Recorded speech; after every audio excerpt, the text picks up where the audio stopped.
in Ramadan, it's one of the highlights of this blessed month that Muslims spend a great deal of time reciting the Quran. Fatima, may Allah be pleased with her, tells us that her father sallallahu alaihi wasallam told her that Jibreel used to revise the Quran with him every year.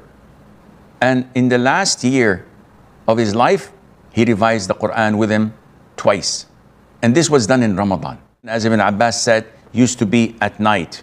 So people, the Muslims, acknowledged the blessed time of night of Ramadan. So they devoted the whole entire month of Ramadan for the Quran. And this is what the Salaf used to do.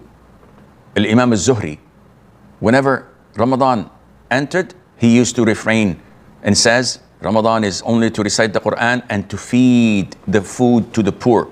Imam Malik would stop studying and teaching the hadith and to sit with the scholars, and he would only limit himself to reciting the Quran. And likewise, Sufyan al-Thawri, he used to devote the entirety of his time to reciting the Quran in Ramadan.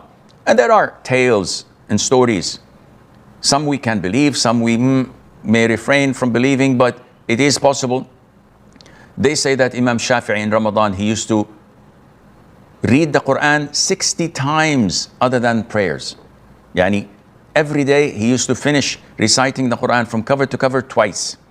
And Ibn Rajab, may Allah have mercy on his soul, after stating these ahadith, he said that yes, there is a prohibition to read the Quran from cover to cover in less than 3 days. But this prohibition is understood to take this as a habit.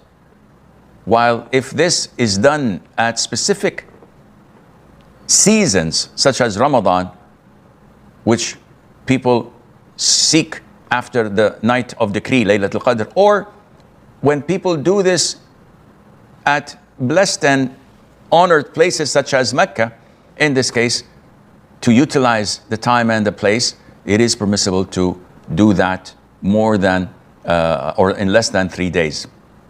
Now, there are virtues of fasting, and these virtues are so many because you can't limit it, you can't list them, because this is one of the great forms of worship. It's a pillar of Islam.